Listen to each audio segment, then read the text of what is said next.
Pronto, já estamos ao vivo, tá? Fala, Roberto. Grande prazer estar com Então, você. agora é assim, na hora que as pessoas começarem a entrar, a gente começa já a desenvolver, tá? Tá. Daqui Você a pouco já sabe vai começar, que, depois de 2 minutos. sem problemas, é a primeira live que eu faço, viu? Certo. Te falei ontem que hoje eu estou com a cara um pouco menos amassada, consegui uma noite de sono boa, né? Então, tá certo. Olha, já E entrou uma pessoa, Juliana Tortorelli, uma grande artista plástica, minha amiga, tá no livro que eu estou fazendo das mulheres. É uma dá pessoa ótima. Boa tarde, Juliana. Tudo bem? Bem-vinda. dá um abraço a ela. Marcelo está te mandando um abraço também, tá? Agora já vai mais. Agora, essa questão de varar à noite lendo ou fazendo, que é obrigação de trabalho, né? Mas é cansativo, né, Marcelo?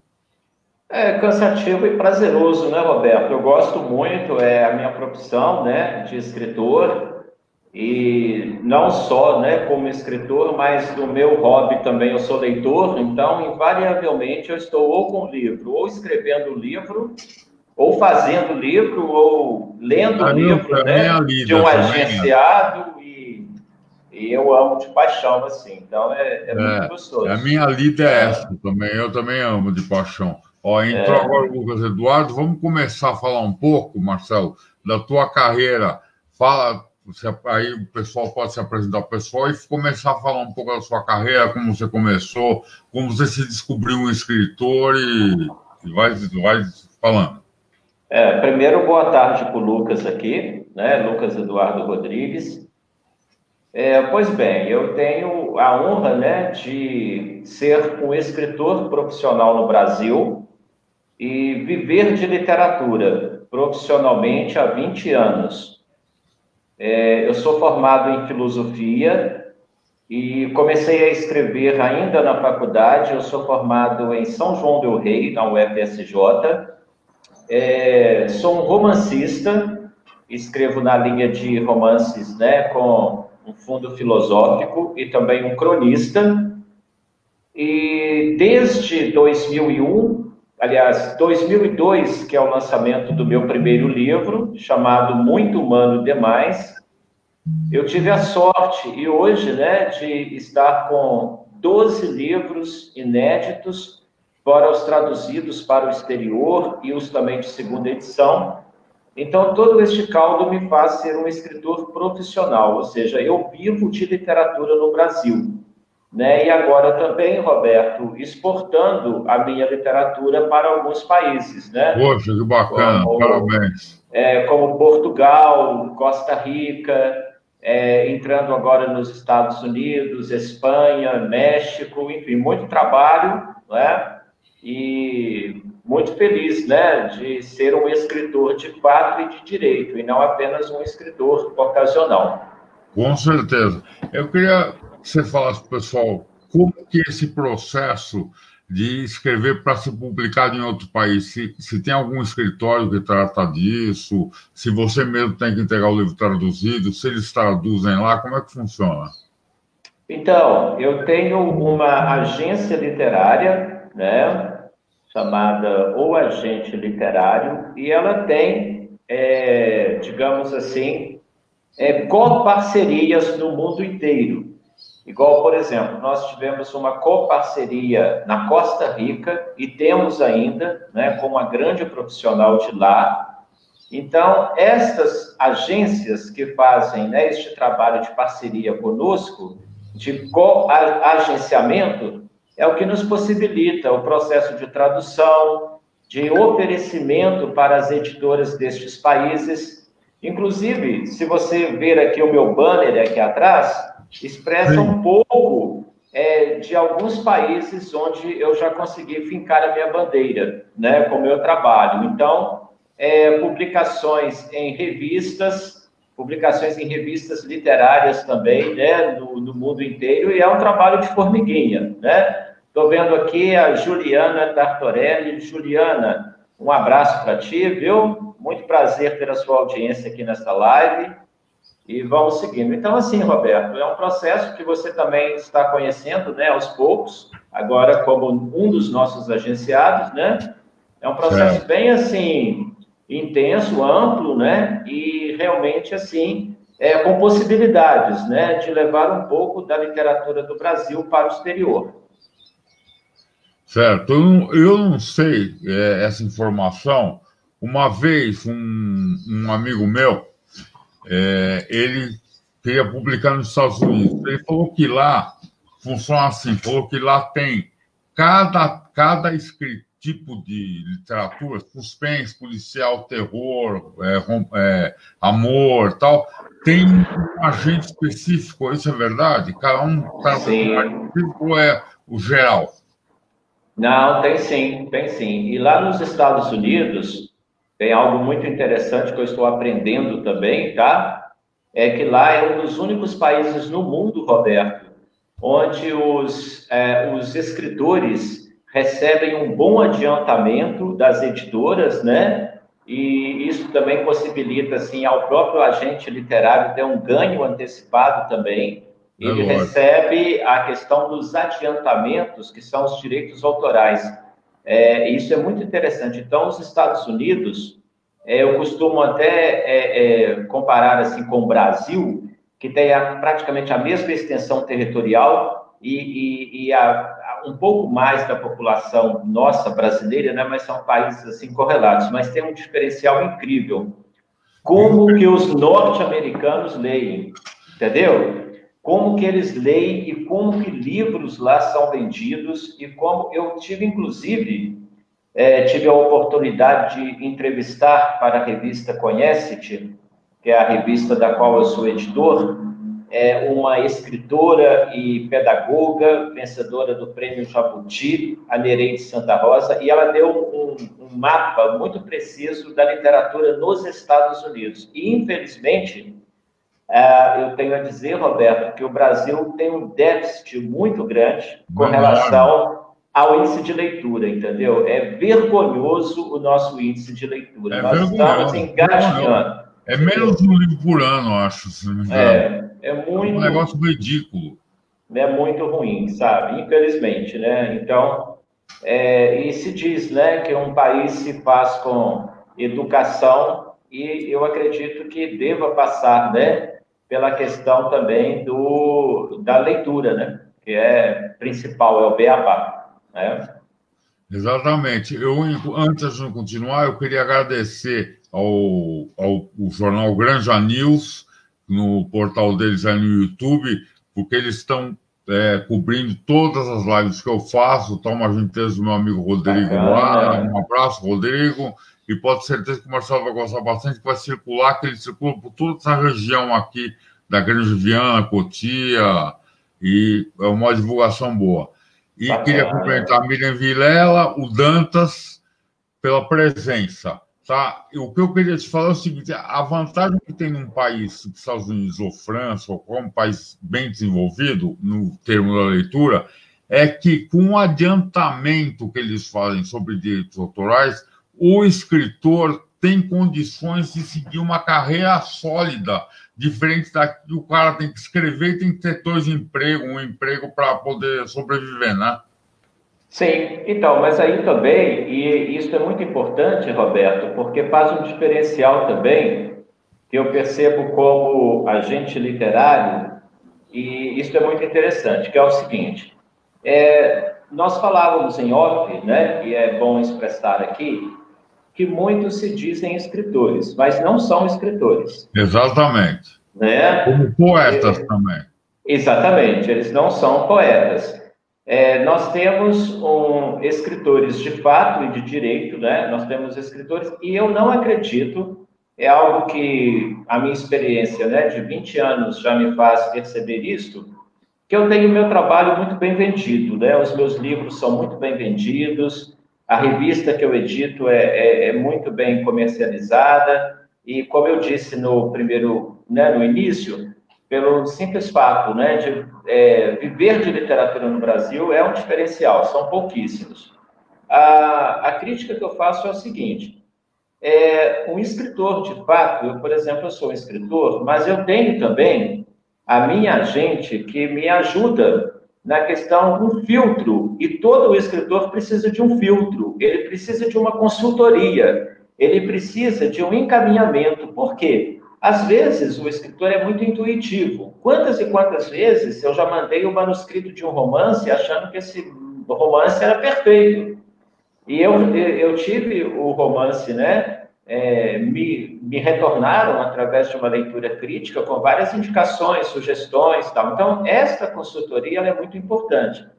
Então, assim, esse diferencial, né, de viver de literatura, e também o seguinte, as editoras e as grandes companhias literárias do mundo, elas estão prontas, sim, a investirem no trabalho do escritor, mas tem que ser um escritor excelente, não apenas uma pessoa que acha que é escritor, né? Exatamente, Então, esse que é o problema, né?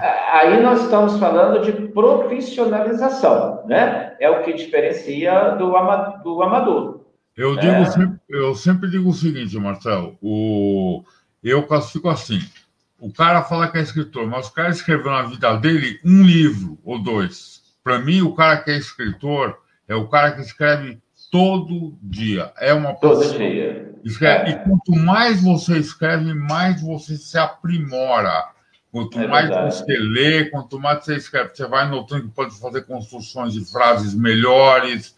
E eu, por exemplo, como escritor, sempre tenho a preocupação de, não nas poesias, as poesias também, mas mais nos romances, de quando você vai iniciar uma história, você imaginar como que é o fim, para você ir fechando as histórias em paralelo, para não jogar nenhuma ponta solta no livro e o cara ficar em dúvida, o que aconteceu ali? E eu já vi muito escritor americano, já li, que não termina o livro direito, o livro fica perdido, você fica em dúvida, pô, será que vai acontecer? Será que vai assim? Será que vai assado? Então, eu acho importante isso. Você não acha? Sim, sim. Antes de mais nada, um abraço aqui. Boa tarde para Francisca Monteiro. Deve ter visto Tem a aí. Dena Souza, a Maria Dena Norberto, Souza. Isso. tá Então, todo mundo aí. não, acho sim, acho que concordo contigo. Acho que é isso mesmo. É isso. E desse assunto aí, como o livro ele é importante para a cultura de um povo, né, Marcelo? O livro tem um peso muito grande, né? Eu vou aproveitar, Roberto, e expressar, né, algo assim muito preocupante que eu tenho percebido, que nada contra, né, as plataformas virtuais, as redes sociais, não é?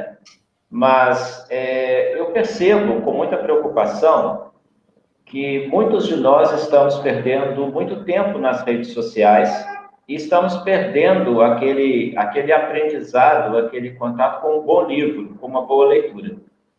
E eu digo o seguinte, que é algo até romântico, né? Gostoso e que nos preenche. É aquele livro de papel, é aquele tempo que a gente tira em off da gente mesmo, do mundo, para a gente mergulhar naquela história, né? Então, eu penso assim, que é um diferencial. Eu falo que um livro é qualidade de vida. Quando você pega um livro que você gosta, que você, né, se identifica com o autor e você viaja na história, é como se você viajasse sem sair do lugar, né? E indo até mais além, eu tenho refletido muito sobre isso. Eu tenho pensado, Roberto, qual é o estofo que as pessoas têm. O que é o estofo? É o recheio. E eu digo que quando você tem a companhia de bons livros, você acaba sendo uma pessoa com um estofo melhor. Você tem conteúdo, você consegue atravessar até fatos da sua vida muito chatos, igual esse período que nós estamos passando, né, desse isolamento social. Então, assim, o livro, ele é o nosso amigo mais fiel. É aquilo que a gente, por exemplo, tem. Eu não estou falando isso como um assunto assim, sendo moralista ou sendo bobo, vamos ler, mas ler é fundamental. E eu quero deixar a dica, né, para a sua grande audiência, para nós não perdermos o tempo da nossa vida apenas no online, nas redes sociais. E desculpe a franqueza, na maioria das vezes, sendo bobo. A gente tem que ser mais ativo, entendeu? Aproveitar mais o nosso tempo. E às vezes a gente aproveita o nosso tempo lendo um bom livro, assistindo a um bom filme, né? Lendo um bom artigo de jornal. Então, eu penso assim, que é criar para a gente mesmo este estofo, este conteúdo, para que a nossa vida faça mais sentido, entendeu? E eu estou aqui, eu quero dar um alô aqui para Simone Lopes Pacheco, ela está falando aqui, a crítica da literatura é benéfica para o desenvolvimento do escritor sensacional. Eu concordo totalmente com ela. Nós, concordo contigo também. Então, é um pouco disso que eu falo do livro. O livro, para a sociedade, ele é uma ferramenta, ele é uma arma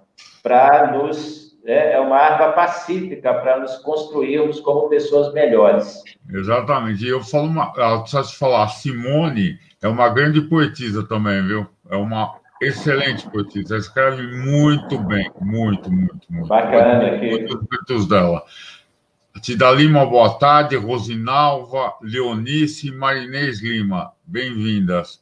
Eu quero te falar exatamente isso. Eu acho que tem que ter um equilíbrio na vida em tudo. Isso aí é uma coisa... a lei, é uma lei da vida, né? A gente tem que ter aquele equilíbrio entre, por exemplo, o caso, não ir tanto ao mar, nem tanto à terra, não vai tanto na rede social e não esquece do resto.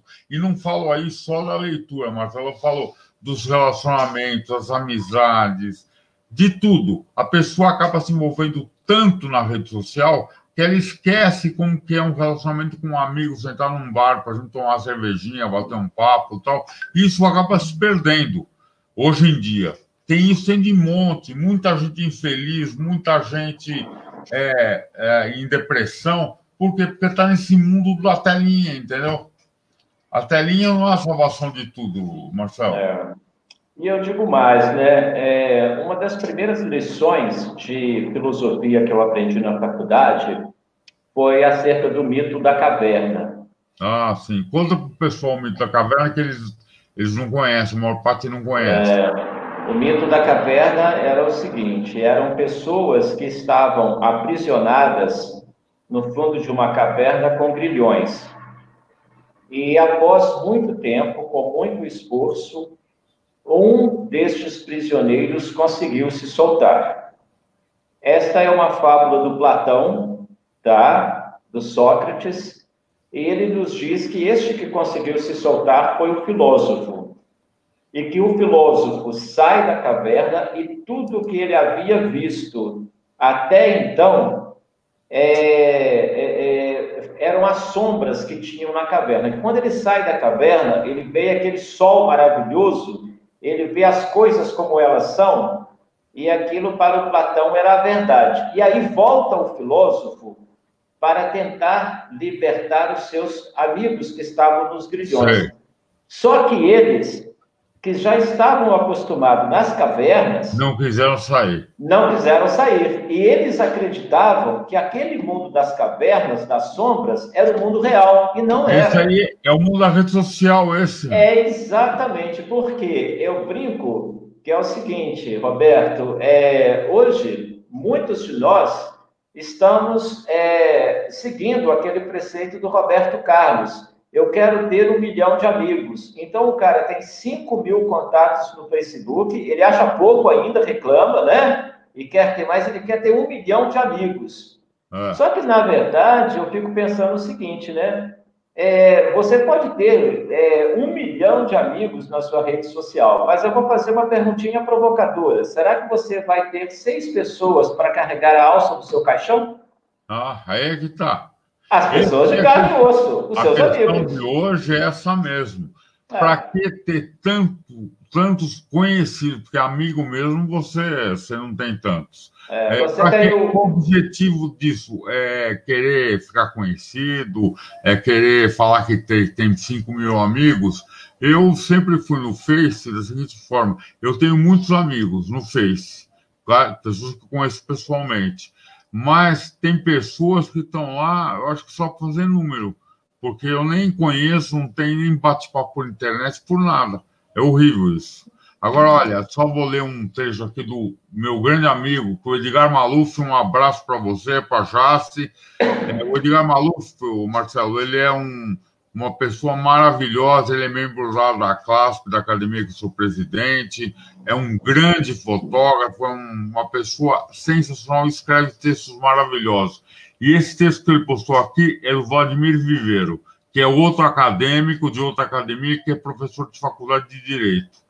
Tem que começar pela base, tem que estruturar os pilares da sustentação da sociedade, chamados de hierarquia e disciplina, revalorizar princípios básicos de convivência social, aprender a pensar em consequências e respeito, lembrar-se do princípio da física, que afirma que a toda ação corresponde uma reação de igual intensidade.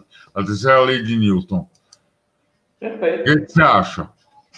Perfeito, eu já tinha lido aqui, né? E eu ia até te interromper, seria mal educado, né? Para fazer esse comentário, né, do Edgar. Perfeito, é isso mesmo. Nós estamos precisando de formação. Nós estamos com muita informação e pouca formação. São coisas diferentes. São coisas diferentes. São coisas bem diferentes. Lídia, bem-vinda. Aparecida, bem-vinda. Também bem-vinda. Eu vou ler uma poesia agora, Marcelo. Vai lá, Roberto. Eu gosto muito de poesia aqui. Deixa eu escolher uma aqui. Vou ler a poesia Sonho. Persiga teu sonho, viva na esperança de realizá-lo. Descubra-se todos os dias. Deixe-se levar pelas emoções e vontades, mas não enlouqueça por elas. Ame, chore, viva sem medo e sempre busque seu sonho. Sorria para quem se esqueceu de como é ser feliz. Acelere teus pensamentos, seja intenso. Lembre-se, tu não és uma ilha. Alguém sempre vai precisar de ti e do teu amor.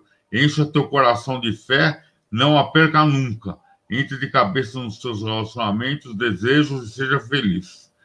Seja um cavalheiro, nunca magoe ninguém na procura dos teus caminhos. Errar é humano, perdoar divino. Por isso, perdoe sempre. Quando precisar, arrependa-se. Volte atrás. Se estiver tudo errado, recomece. Nunca desista. Se cair, caia de pé. Se sentir saudades, mate-a. Viva com intensidade, ame com paixão e somente pense no hoje, pois é nele que realizaremos nossos sonhos. É isso, Marcelo.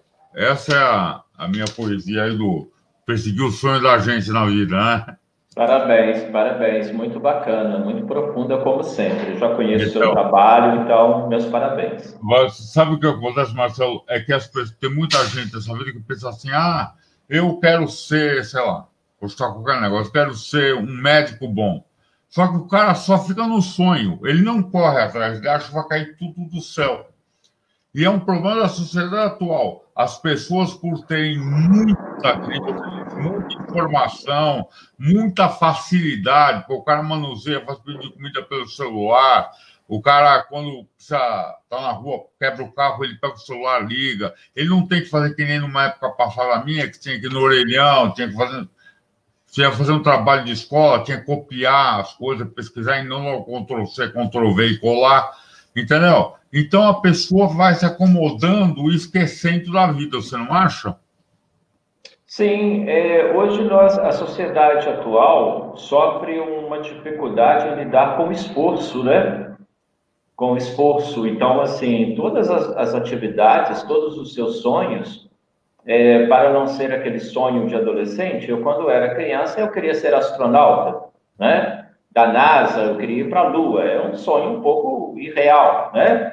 Com a atualidade, ou seja, com a minha profissão, quando eu quis ser escritor, né? E assumir isso como minha missão, eu sempre tive ao meu lado o esforço, que era para escrever melhor, que era para aprender, que era para estudar, que era para ler mais, não é?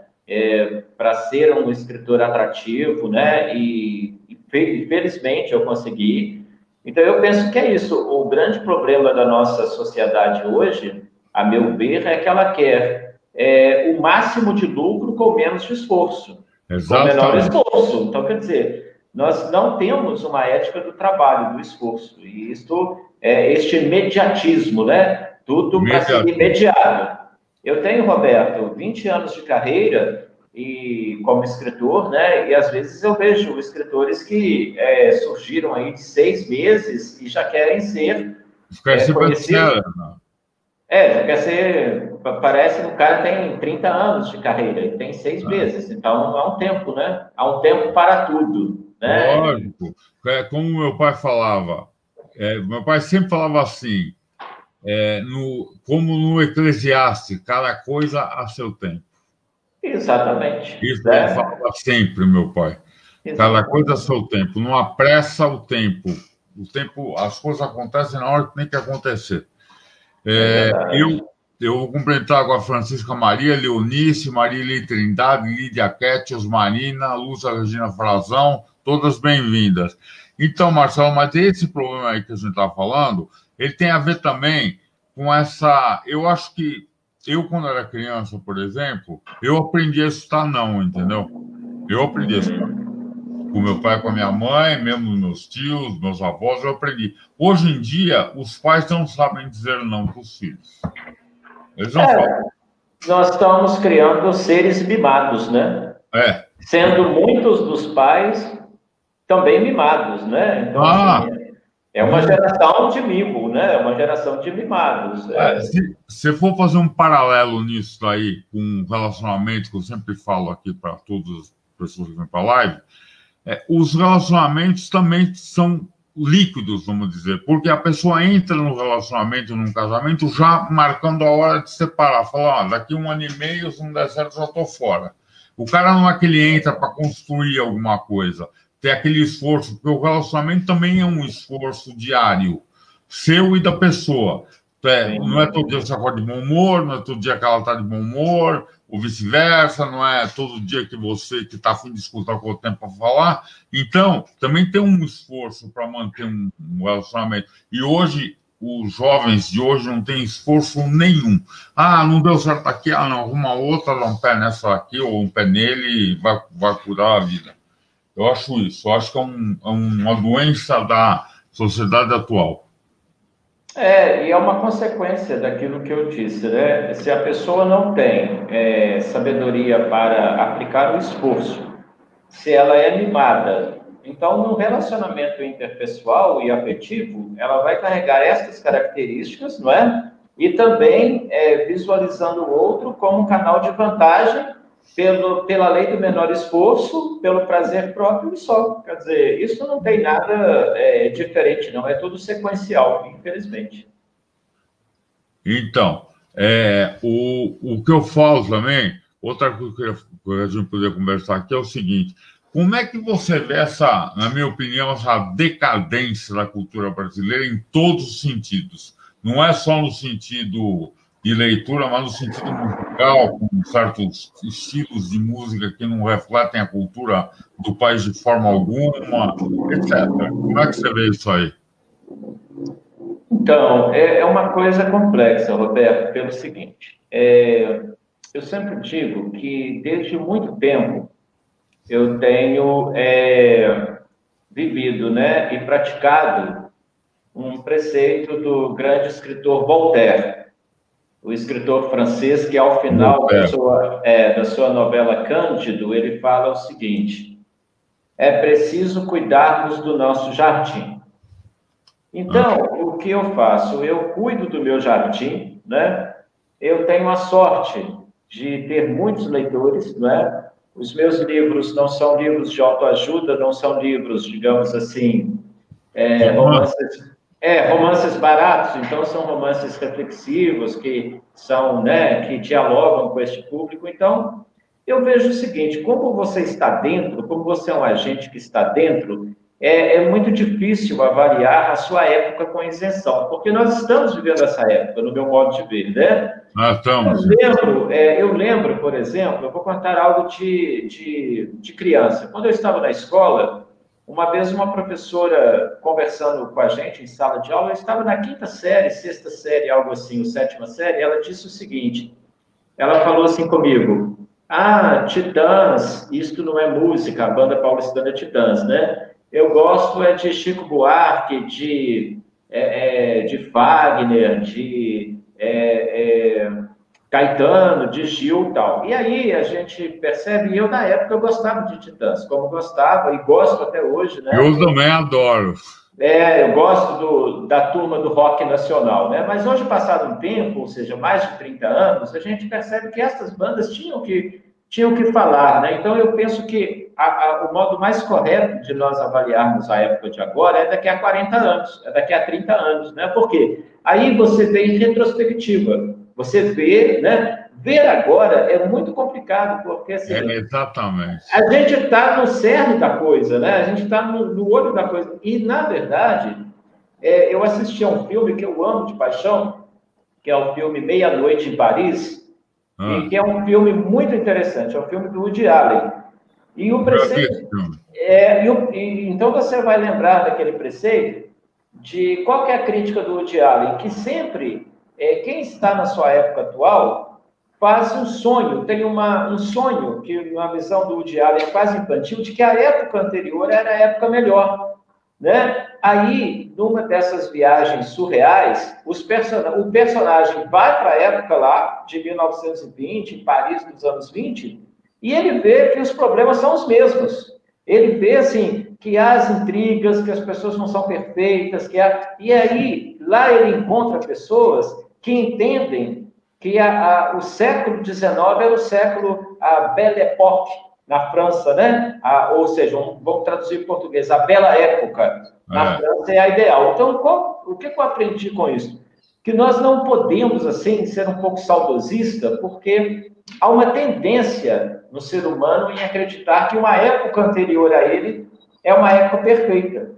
E aí, por exemplo, então, eu penso que eu poderei te responder com mais propriedade essa sua pergunta daqui a 30 anos. Podemos combinar assim?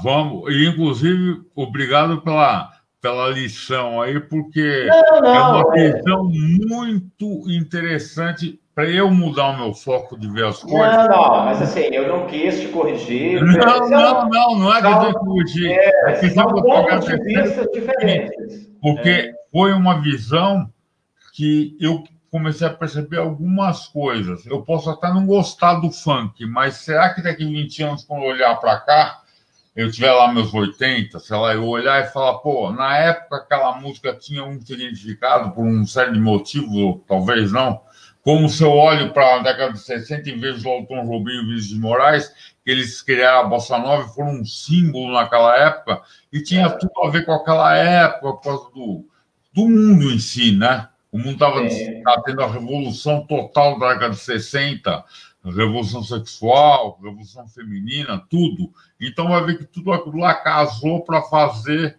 um estilo que combinou muito naquela época. E como veio o Chico Buarque na década de 70 e outros, Caetano Veloso, Gilberto Gil, todos esses aí. É uma visão legal essa aí, eu gostei. Eu gostei muito. Obrigado. Então, e também eu acho que no Brasil, como a gente já falou aqui, deixa eu cumprimentar que é Elcio. Elcio, boa tarde. Elcio também é escritora, só que ela escreve livros infantis, é daí de Minas também. Bacana. Eu tenho bastante amigo mineiro, você viu só, né? Que bacana, que legal. Então, Helenir está agradecendo o trabalho, Geralda, boa tarde. Fátima também, boa tarde. Então é isso. E é aquilo que eu estava falando. Eu acho que está precisando um pouco hoje, independente de como que está a vida, é um pouco mais de disciplina, de objetivo, entendeu? Você fala para um adolescente, às vezes ele não tem objetivo, é só videogame, é só funk, é só não sei o quê. Não tem. Então o que eu acho que precisa ter um sentido. O cara pode até gostar de funk, mas tem um sentido na vida. Porque a vida é muito curta, né, Marcelo? A gente precisa ter logo ter um sentido para as coisas, porque senão como é que faz? Eu falo o seguinte, nós temos apenas esta vida para usufruir, né? E o tempo é precioso. Eu brinco sempre que é o seguinte, faça-me perder dinheiro, mas não faça-me perder o tempo. Se você me quiser perder, mais, né? Se você me quiser perder dinheiro, tudo bem, mas se você quiser me perder o tempo, eu vou ficar muito chateado contigo. Mas, enfim, é isso mesmo. Agora, eu acredito também, quando você fala do adolescente, há de se ter digamos também, um desconto, porque eles ainda não atingiram a maturidade, né? A maturidade que poucos atingiram. Então, infelizmente, né, é triste isso, mas, enfim, é outra coisa do tempo, né? Vamos deixar o tempo finalizar. Também te falar da Rosana Mello, uma grande poetisa, uma mulher inspiradíssima, fantástica. Abraço, Rosana. Às vezes eu faço duetos poéticos com ela pelo Messenger, é muito legal. Eu adoro. Orfélia, bem-vinda. Silvia Flávia, Maria Silva, todas bem-vindas. Estela Oliveira, bem-vindas. Então, Marcelo, eu não sei como foi no início da tua carreira em relação a conselhos, porque você resolveu ser escritor, você não ficou um escritor best-seller da noite por dia. Você levou um X número de anos batalhando aí, comendo o pão que o diabo amassou, como todos nós comemos o pão que o diabo amassou para atingir nessa profissão específica, que é muito difícil. Mesmo o cara tendo talento, é difícil. Como é que eu, a minha carreira, não tive muito apoio. Eu tive muita crítica. Não, porque isso não dá certo, é uma porcaria, não faz isso, aquilo. Aí, eu sempre que alguém falava isso para mim, eu falava o seguinte: tem uma estrofe de uma poesia do Fernando Pessoa que diz o seguinte: siga, regue o seu jardim, regue o seu jardim, regue as suas rosas, siga o seu destino e não viva à sombra de árvores alheias. Então, ou seja, é importante a opinião, toda opinião, se for construtiva, é importante, mas tem muita coisa que eu tenho que relevar, não tem? Eu penso, eu não sei, eu como escritor profissional, eu escrevo para o público, eu sempre entendi a crítica como uma consultoria gratuita, não é? Eu penso que ser criticado é muito diferencial, é muito bacana. Eu também gosto. Eu acredito assim, que eu não acredito naquela, que para mim é quase um pleonasmo, para mim toda crítica é construtiva, não é?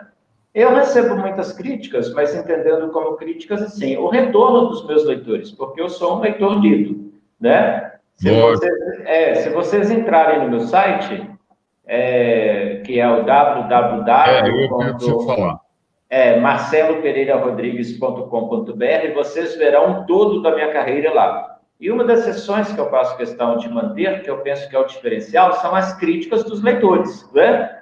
Os comentários dos leitores. Eu penso que é um diferencial, eu penso que é um privilégio ser criticado, né? Porque a pessoa leu o seu livro, leu o seu trabalho, né? Eu acho natural. Uma opinião. Claro, no início de carreira, principalmente, né, nos meus livros de crônicas, lógico que certamente eu tenha errado bastante, eu sido criticado, e hoje, né, com certeza já aprendi com essas críticas, já relevei algumas e outras não, mas é o seguinte, Roberto, nós escrevemos para o público, a gente não escreve para o nosso ego. O escritor, de fato, ele escreve para o público. O que eu quero dizer? Ele escreve para ser lido e, na verdade, a recepção ela vai ser sempre do leitor. Então, a gente não tem muito controle sobre isso, ainda bem. Não é? Senão, a gente seria um tirano. A gente seria um tirano, imagina. A gente publica e fala assim, olha, todos têm que gostar. Eu falei isso para todo mundo. Pô, eu vendo 2.000 livros, imagina. Aí, 2.000 pessoas vão ter que pensar exatamente o que eu quis pensar. Não. Às vezes, há muitas interpretações assim que... E é engraçado, vou te contar uma história interessante. Aconteceu comigo semana passada, essa semana. Essa semana. Eu fui ao supermercado, aí uma senhora me parou e disse assim, ela falou assim, Marcelo, não posso te abraçar, mas eu queria te abraçar, por conta da Covid, né? Mas você mudou a minha vida, porque você escreveu uma crônica que teve um sentido na minha vida, assim. Eu posso te falar uma coisa? Eu não escrevi com esse sentido, ou seja, a interpretação que ela fez foi totalmente dela. E eu falei assim, poxa, mas onde que eu quis dizer aquilo, entendeu? Então, assim, é do público, é do público. Eu acho que tudo é válido, sabe? E até quando xingam a gente também, eu acho válido, porque quando xingam a gente muito assim, é porque a gente conseguiu irritar certas pessoas. Está incomodando, né? Fica bom, né? Eu falo assim, falem bem, falem mal de mim, só não pode deixar de falar de mim, né? Tá certo.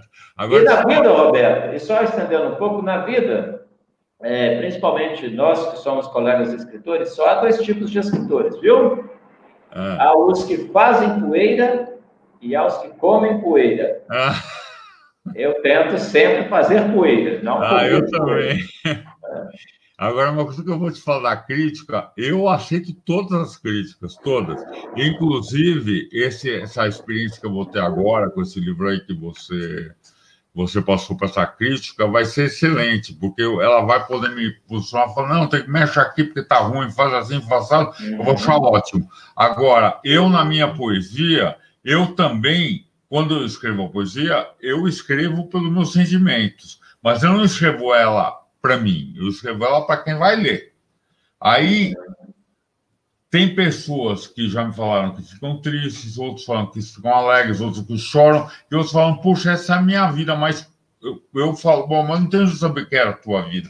É o jeito, o Mário Quintana falava sempre assim, a minha poesia lê a alma das pessoas, e não as pessoas leem a minha poesia. E ele tinha razão, porque cada pessoa que lê um texto, ela, conforme o estado de espírito, o momento dela, ela vai ter uma interpretação daquele texto. Concorda? Ela vai ver uma razão. Kátia, bem-vinda. E Stella também. A obra, depois publicada, não pertence mais ao autor. A partir daí, o leitor vê a obra de acordo com o seu olhar. É isso mesmo. Posso contar uma historinha do Mário Quintana? Opa, à vontade. Eu tive o prazer, rapaz, de fazer um lançamento de livro lá, né, em Porto Alegre. E, por coincidência, foi uma coincidência feliz, eu fiquei na Rua dos Andradas. E nessa Rua dos Andradas, quando eu fui verificar, o lançamento do meu livro seria no Centro Cultural Mário Quintana, que está na Rua dos Andradas lá. E a história é o seguinte, que o Mário Quintana, ele morava no Hotel Majestic, lá em Porto Alegre. E os donos venderam este hotel, e ele era muito apegado a este hotel tal, e ele recebeu um aviso, né, que ele deveria arrumar um outro lugar, né, sair daquele quarto de hotel, porque o hotel seria vendido e tal. E diz que isso desgostou ele muito, porque ele já estava ali, ele já tinha ali o métier dele, já... Viu a casa dele, né? Tal. E aí, quer dizer, ele faleceu, né, e aí depois disso, o governo do Rio Grande do Sul comprou o hotel e fez dele o Centro Cultural Mário Quintana. E aí que história linda! E aí você percebe uma coisa, né? Isso cabe uma lição muito interessante. O quanto nós devemos valorizar as pessoas em vida e não depois de morto. Quer dizer, em vida, ele teve o dissabor de saber que seria despejado, né? Que teria que arrumar outro lugar. E quando morre, o governo do estado compra aquele hotel, faz um centro cultural, aliás, belíssimo centro cultural, né? Centro Cultural Mário Quintana. Eu tive a sorte de fazer um lançamento de livro lá uma vez, fiquei conhecendo, enfim, muito bacana. Mas você falou do Mário Quintana, eu lembrei dessa história. E o Mário Quintana, você vê, o governo podia ter feito isso para ele em vida, né? Ter comprado o prédio, ter colocado, deixado ele morar lá até ele morrer e ter feito uma outra parte do centro cultural. É o que eu falo lá na academia, para falar da valorização das pessoas, uma das funções que a academia tem é de homenagear e valorizar as pessoas em vida. A gente gosta, por exemplo, de pessoas que são expoentes na literatura, na poesia, em artes plásticas, chamar a pessoa a dar um diploma, valorizar, falar, olha, você merece uma honra ao mérito, um diploma de mérito cívico, é muito legal, porque a pessoa se sente valorizada, é um incentivo para ela, e ela percebe que tem gente olhando o trabalho dela também, né? Porque hoje em dia, vou te falar, as coisas, as pessoas querem essa mania, só valoriza quando o cara morre. Aí morreu o pintor, o quadro dele que não valia nada, fica valendo milhões de reais, entendeu? É verdade. É complicado. Bem-vinda, Jordineide, Silene, O amor é a coisa mais linda do mundo. Realmente, o amor é a coisa mais linda do mundo. Realmente é.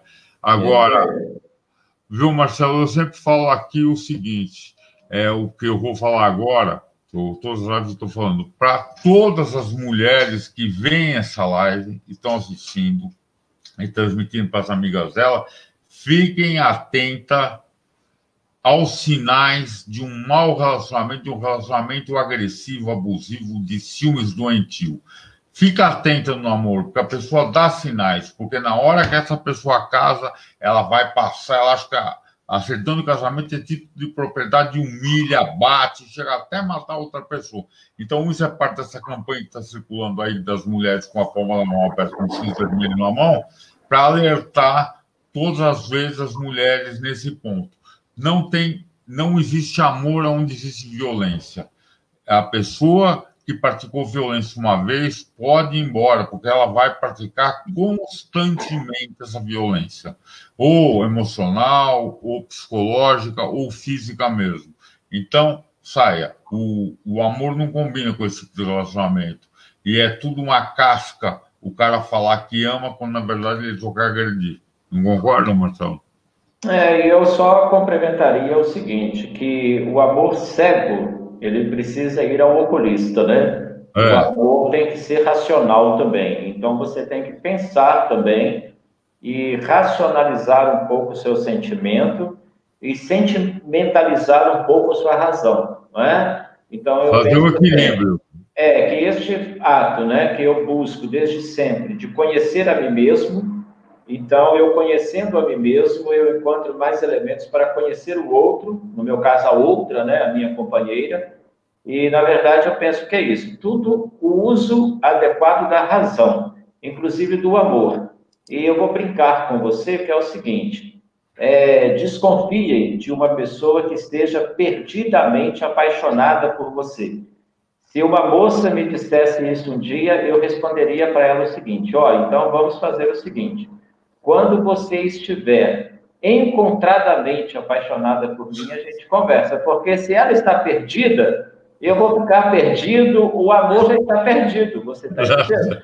Então, eu procuro assim, quando a pessoa ela quer fazer uma declaração, se ela falar assim, olha, estou encontradamente apaixonado por você, eu falei, aí já podemos caminhar. Aí já mudou de figura, né? Perdidamente apaixonado, além de ser muito piegas, né, não vai dar certo, vai ter algum...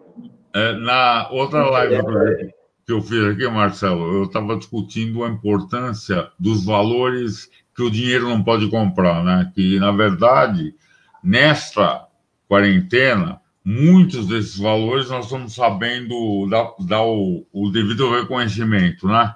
Saudade, um amor, um carinho, tal coisa que não dá para ter agora porque está todo mundo afastado. Então, eu falei que isso são coisas que o dinheiro não compra. E esses são os valores importantes da vida de uma pessoa. Não são os valores que ela fala, não, porque eu vou ser feliz, eu vou comprar um iate. Não, você não vai ser feliz. Você vai estar realizando um sonho teu. A felicidade é muito além disso. Então, eu falei isso. E falei que a única coisa que não tem cura, nem ganhando a loteria, é a pobreza de espírito. Você concorda, Marcelo?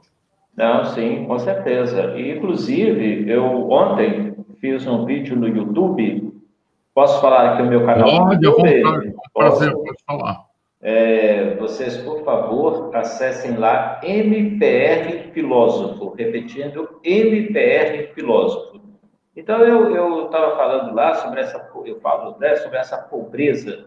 E a pobreza, eu chamo, ontem eu fiz um vídeo chamando de uma elite, mas não uma elite financeira ou burguesa. Eu estava falando de uma elite do conhecimento, uma elite do pensamento, né? E quantas das vezes eu sinto, Roberto, que, por exemplo, eu tenho coisas assim, sabe, que são, para mim, muito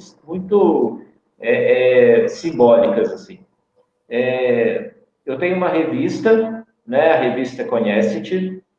Às vezes eu tenho uma assinatura, né, um endereço de uma periferia de São Paulo, tal, e a pessoa, assim, é assinante da nossa revista já digamos assim, há 10 anos, 12 anos, você vê que está sempre ali prestigiando, tal, então é uma pessoa rica, ela pode estar momentaneamente, né, numa situação geográfica assim, um pouco prejudicada, mas no nível do conhecimento, do pensamento, ela é uma pessoa rica.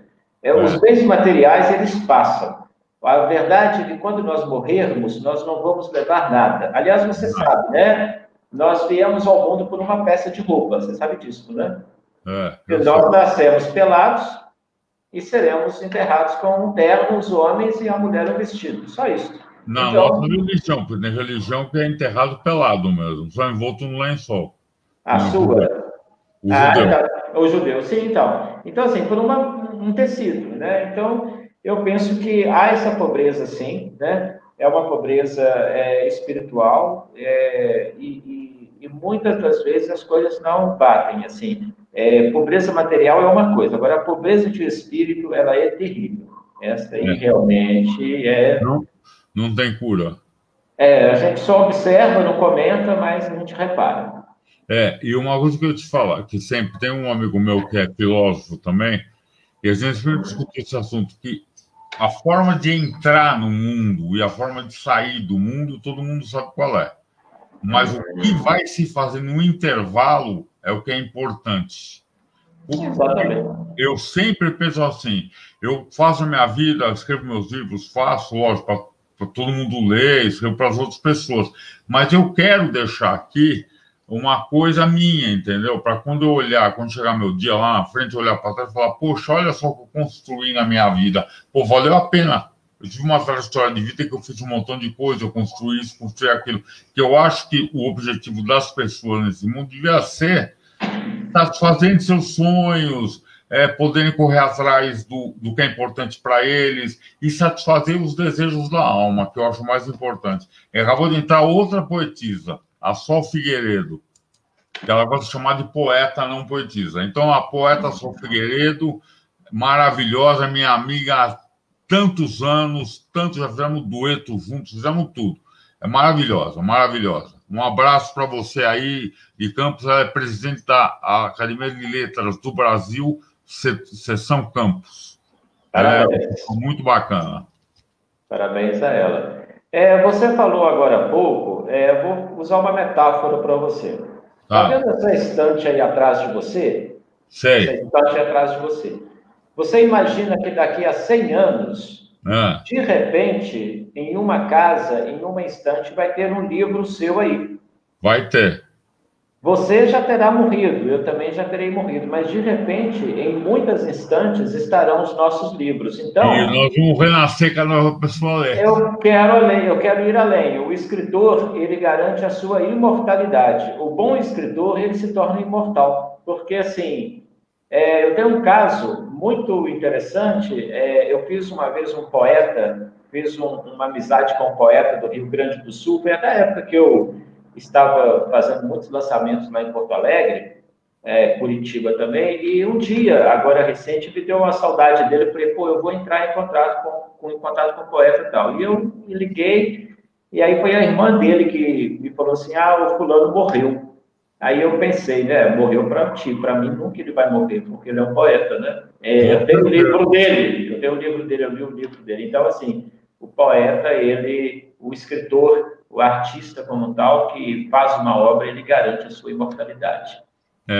Você vê, poetas que morreram no século XIX. Você lê o século XIX, século XX, século XX, por exemplo, um Castro Alves, um Olavo Bilac, pega um escritor, poeta, Machado de Assis e outros. Hoje, você pega um... Aliás, antes de falar, vou fazer uma observação aqui sobre uma questão chamada politicamente correta. Temos aqui um grande escritor, o Monteiro Lobato. Para mim, um dos maiores escritores. Ele conseguiu trazer o livro para as crianças, com o Sítio do Pica-Pau Amarelo, histórias maravilhosas, que eu li a coleção inteira dele. Então, hoje veio um fulano agora, não sei se faz um tempo, falando que devia ser reescrito o livro, porque a Dona Benta era uma senhora de cor e que ele está praticando racismo. Eu achei ridículo, porque na época que ele escreveu o livro, era um corriqueiro, a pessoa entregava a família como como hoje ainda, eu tenho gente que trabalha para mim, que entrega, faz parte da minha família aqui. Então, achei, o que você acha de um comentário dele? Eu acho banal, eu já tinha visto isso. Na verdade, assim, é só um ato falho seu. A personagem negra é a Anastácia, né? A tia Anastácia. Desculpa, Não, não, é só para ficar correto. foi uma confusãozinha. Eu penso assim, eu acho muito chato este politicamente correto, sabe, Roberto? Eu penso assim, hoje a gente está cheio de mimimi, sabe? Tudo você tem que falar colocando aspas, como tal. Eu acho que está ficando muito chato, sabe? A gente está ficando uma sociedade muito chata e tal. E eu não sei se você sabe, você deve saber, o Monteiro Lobato, ele foi um dos primeiros distribuidores de livros no Brasil inteiro. Ele próprio,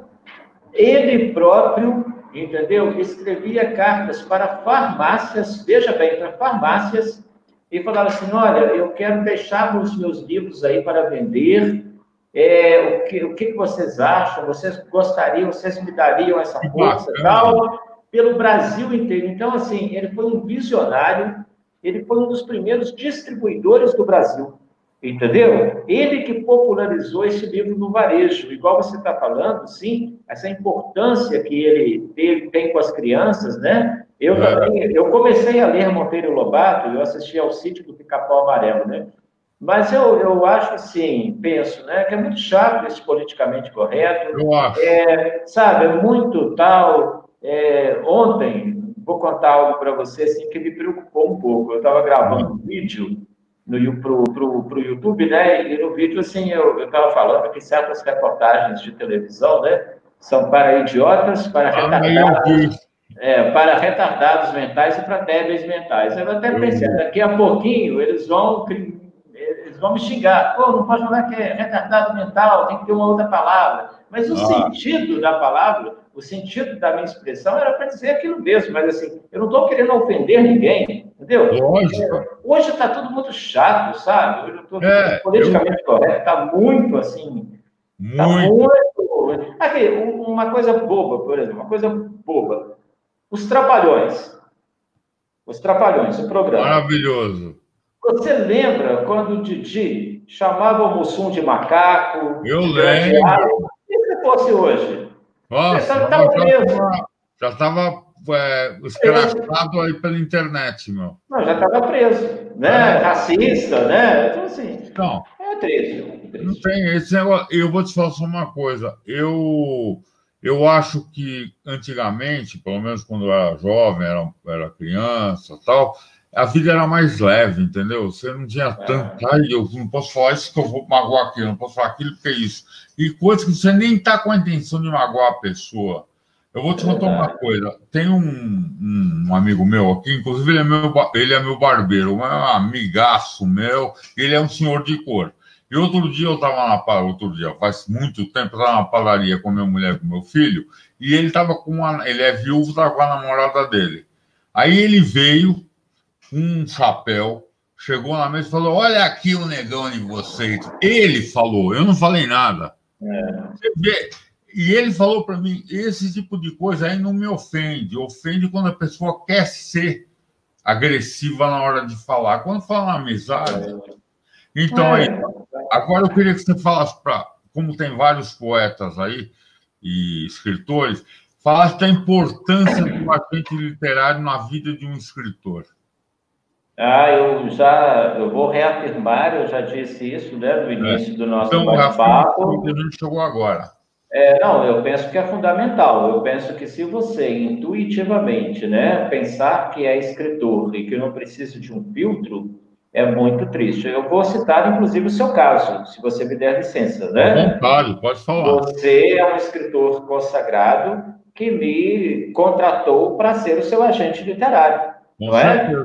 Quer dizer, e eu penso, eu devolvo para você a questão, e até para mim também um feedback, como que está sendo esse agenciamento literário, o que você tem percebido, eu vou deixar a bola com você, que eu penso assim, eu odiaria fazer propaganda de mim mesmo, entendeu? Eu penso que você pode ser este porta-voz. Pode deixar. Para mim, conhecer o Marcelo foi ótimo, porque primeiro a gente logo ficou amigo e eles, pelas ações que já foram feitas, mesmo com essa quarentena, todas as ações me ajudaram muito, inclusive agora nesse último livro que eu mandei para ele, que é o Ameaça Invisível, que eu escrevi durante a quarentena. Ele encaminhou para uma crítica que vai fazer a crítica construtiva do meu livro, falou que eu tenho que mudar, o que eu tenho que melhorar, para o livro poder se tornar um livro vendável. E então, nesta visão, quem não tem essa visão, quem não suporta a crítica para melhorar, e quem pode fazer as críticas, seu agente e as pessoas que ele indicam para você melhorar e progredir, não pode ser nada na vida, nem escritor, nem médico, nem engenheiro, nem nada, porque não sabe conviver com crítica. Eu tinha um enteado que morreu, infelizmente, em 2015, de acidente automóvel, que ele não suportava ser comparado. Eu falei para ele, filho, a vida é uma eterna comparação. Porque esse escritor é melhor que o outro, aquele médico é melhor que o outro, todo mundo compara com o outro. Se não tivesse comparação, que raio de vida a gente ia viver? Você tem que ser comparado para tentar progredir, não para invejar o outro, mas para crescer na vida. Essa é a minha opinião. Agora, o agente literário é fundamental na vida de um escritor. Eu como Brenda Antônia, Dias Campos, Lilinha, Norma Brum, todos bem-vindos. E o Edgar, um grande cronista, ele escreve crônicas muito bonitas, o Edgar, viu? Além de ser um excelente fotógrafo. Bacana, bacana. Então, eu acho isso, Marcelo, eu acho que é por aí, entendeu? E legal. Ainda bem que eu te conheci, foi através de um outro poeta, do Abdul, né? Ele que eu pedi para ele me indicar e com você. Lá de Paranaguá, no Paraná, fizemos um trabalho muito bacana também. Publicamos um livro dele chamado Escriba da Alma. Escriba da Alma. Foi um sucesso, foi um sucesso. Foi um livro. Ele foi um sucesso. Foi um sucesso. E você, nessa quarentena, aprendeu algumas coisas também, Marcelo? Eu aprendi várias. Você aprendeu também? Na verdade, assim, eu sempre tive uma vida muito reclusa, né, no bom sentido. Então, assim, lembra aquilo que eu te disse do estofo? Lembro. Do seu recheio? E, modéstia à parte, assim, as coisas que me recheia, né, que me dão estofo, as coisas que eu fazia, eu digo com tranquilidade, não me afetou em nada. Aliás, é incrível até o que eu aprendi. Eu estou trabalhando muito, muito mesmo. Não me lembro de um período trabalhando muito, porque eu gosto também de fazer um pouco de trabalho externo. E agora eu estou reduzido, porque eu estou cumprindo regularmente meu isolamento social. Então, o que está sobrando para mim? Muito trabalho de escritório. Então, eu não me lembro de ter trabalhado tanto assim, no horário, sabe, de escritório e tal. E, na verdade, eu não aprendi porque, de certo modo, eu penso que a gente tem que se adaptar às coisas. E eu tenho uma adaptação muito rápida, sabe? Eu não sou ficar muito chorando sobre leite derramado. As coisas acontecem, eu me adapto e estou levando a vida, muitos projetos, muitas coisas para fazer e vamos tocando barco. E eu vou te falar, eu aprendi muitas coisas nessa quarentena e estou trabalhando muito nessa quarentena, mas trabalhando muito mesmo. E eu acho que, para mim, é importantíssimo, porque eu sempre trabalhei em casa, com questão de escrever, eu fico em casa, sou um cara, não sou recluso total, mas vivo bastante em casa. E eu aprendi a fazer live, eu aprendi a divulgar melhor meu trabalho, etc. Coisas que você me indicou que eu participei, inclusive concursos que eu estou participando por sua indicação, e graças a Deus eu estou avançando. E assim, eu queria cumprimentar a Sol está falando aqui de outro poeta, do Alexandre Ábido, que além de poeta é um cara que tem um trabalho fantástico numa TV de internet, que ele defende muito a situação dos animais, dos pets, né? Dos maus tratos e tal, e é um cara muito bacana. Eu gosto muito do Alexandre, e a Sol está falando que o Alexandre é afiliado dela na Divine Académie Française. A Estela, Estela, Marcelo tem vontade de ter um agente literário, qual é o caminho? Estela, você entra em contato comigo ou através do Roberto, ele vai te passar o meu e-mail e também aqui nos comentários, né? Você me manda o seu e-mail, eu entro em contato contigo, a gente conversa. Tá? Então é simples, assim eu posso te dar uma orientação, um prazer. Então tá ótimo. Ó. Eu quero dizer, Marcelo, que para mim, além da parte profissional, vamos dizer, para mim é ótimo ter um amigo como você, uma pessoa sábia, que contribui para a minha vida, para eu crescer como pessoa, entendeu? Com coisas que você fala Obrigado. e tal. Isso eu acho muito importante, porque na vida a gente tem que sempre estar cercado de pessoas que vão contribuir para o nosso crescimento, para a nossa vida, para a nossa amizades, amores e tudo, e não pessoas vazias, que tá, o mundo é É, de gente vazia, cheio de gente vazia. Ô, Roberto, eu faço minhas as suas palavras e vou mais além ainda, né? O que ocorre é que eu sempre, na minha vida, me preocupei com o que da qualidade e não com o que da quantidade. Às vezes, quando você tem poucos amigos, mas amigos que te preenchem, eu vou te contar, posso estender um pouquinho aqui, só Pode, para nós dar um vamos exemplo? até umas 5h15, 5h20, pode ir. Não, tranquilo. Eu vou contar um caso para vocês, é o seguinte, eu fui contratado pela revista O Barrete, de Portugal, e além de ter a minha revista agora, né, a revista Conhece-te,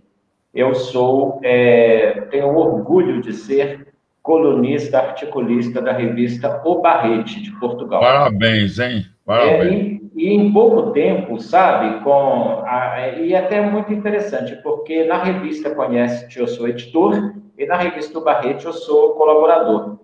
Então, eu aprendi tanto com o Diogo, que é eu brinco com ele, né, o meu patrão lá, né, ele é o meu editor, ele é o cara que me pauta o que ele precisa para escrever. Então, assim, e isto, além do profissional, a gente vai tendo aquela questão da filia. O que é a filia? É a amizade. E a amizade só vai crescendo, porque além do trabalho em si, você tem um off que você troca uma ideia, né? Você tem ali um comentário, uma crítica, e você vai gostando da pessoa. Aí você chega àquela impressão assim, igual eu tenho, poxa, parece que eu conheço o Diogo há 10 anos, eu conheço ele há 2 meses, né? Então, Aí, assim, então, mas o que é? É o que da qualidade e não o que da quantidade, né? exatamente. Então, isso é muito interessante. Então, a gente vai expandindo, não é? E eu faço um chamamento, né, a todos, um chamado a todos, para nós trilharmos este quê da qualidade, não da quantidade. Porque a quantidade ela é vazia, é o que você tem e é apenas numérico, mas não é aquilo que você, de repente, como é que eu posso te dizer, aquilo que te completa, aquilo que te ajuda, né? Aquelas palavras que você sabe que são interessadas para você, que tem um apreço pessoal. Isso é muito raro hoje em dia. Exatamente. Olha, eu quero mandar um abraço aqui para a Estela, minha amiga Estela, estive com ela em muitos eventos aí, em Minas, no Rio, em vários lugares. Tá certo? Agora eu vou ler mais uma poesia aqui. Vai Deixa eu lá. ver uma bem legal aqui.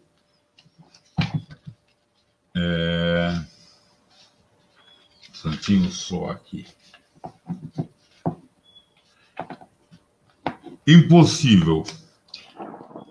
Quero, quando eu morrer de amor, que tuas mãos repousem em meus olhos.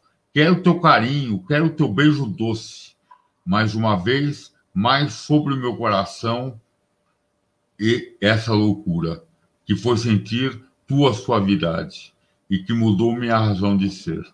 Quero que vivas todos os momentos junto de mim.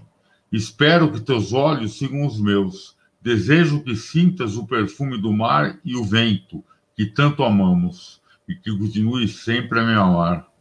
Quero que a intensidade da minha paixão por ti seja um farol na tua vida. E a ti amei e cantei sobre tudo. Por isso, minha poesia é apaixonada. Para que tenhas tudo que o meu amor pode te dar, o possível e o impossível. Para que minhas mãos afaguem teus cabelos. Para que assim conheçam a razão do meu canto. Pois não existe calmaria no canto. Só loucura.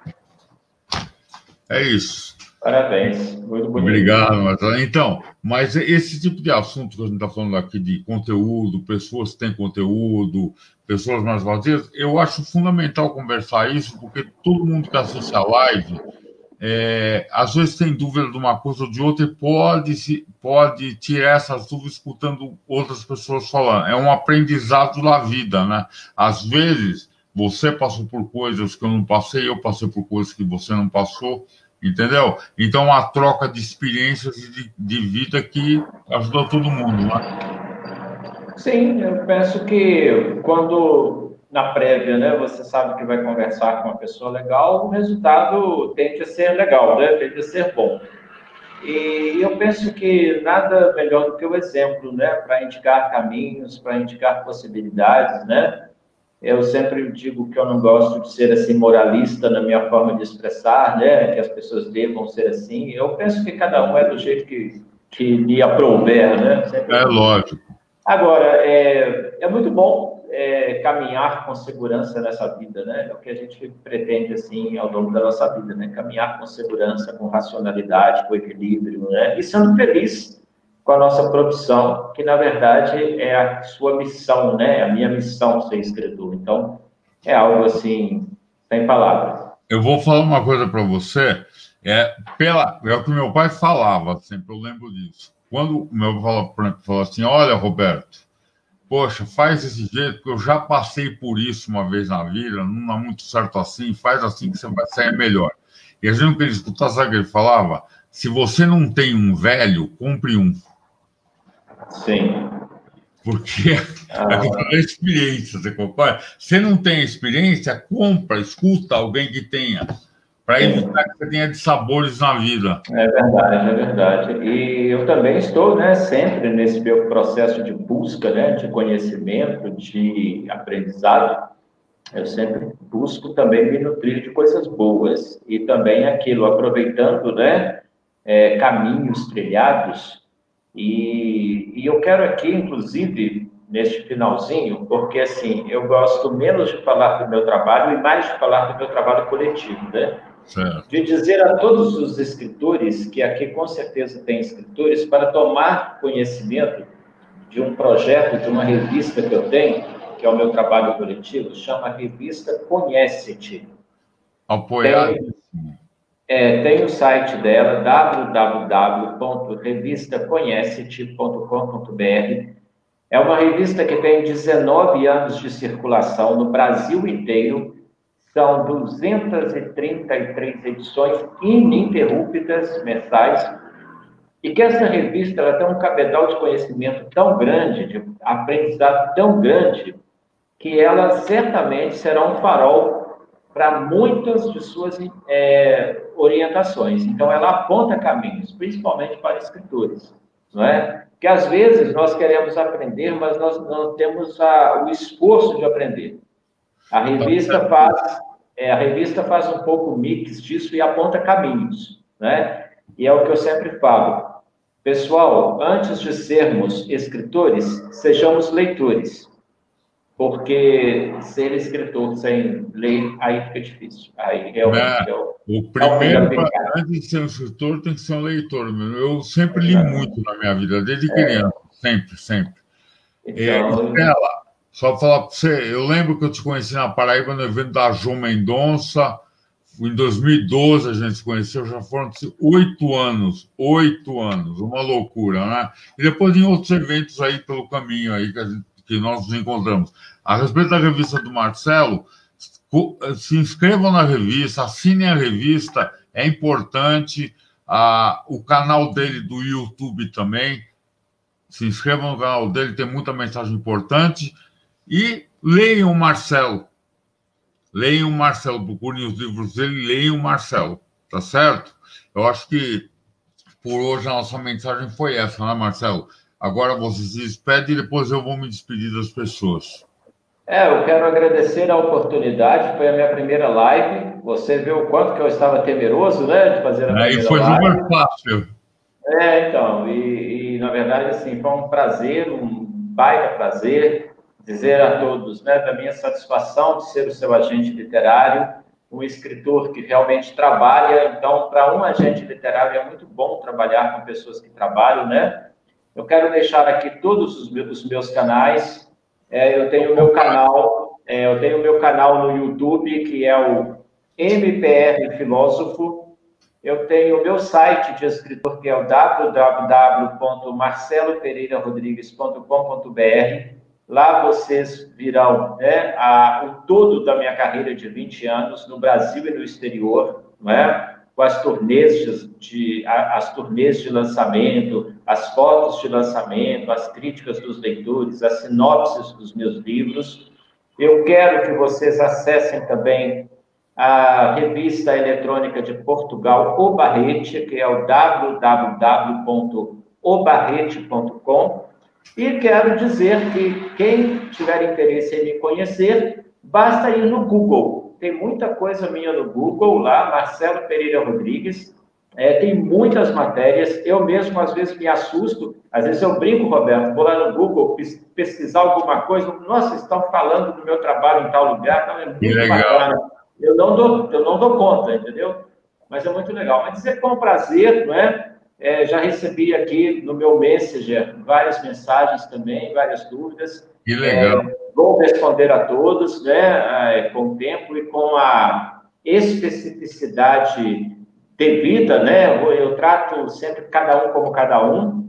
Então, assim, só tenho a agradecer. Foi uma tarde maravilhosa, viu? Para coroar aí o final de semana. E é uma sensação, assim, de ter ganho o dia. Muito obrigado pela oportunidade, Roberto. Então, tá bom. Olha, Marcelo, primeiro quero falar que foi um prazer poder ter esse papo com você hoje à tarde. Falamos sobre vários assuntos de importância para a vida, para a carreira, para tudo. E dizer que você, desde que se conheci, te considero meu amigo e seu trabalho fantástico aí, que está me ajudando muito.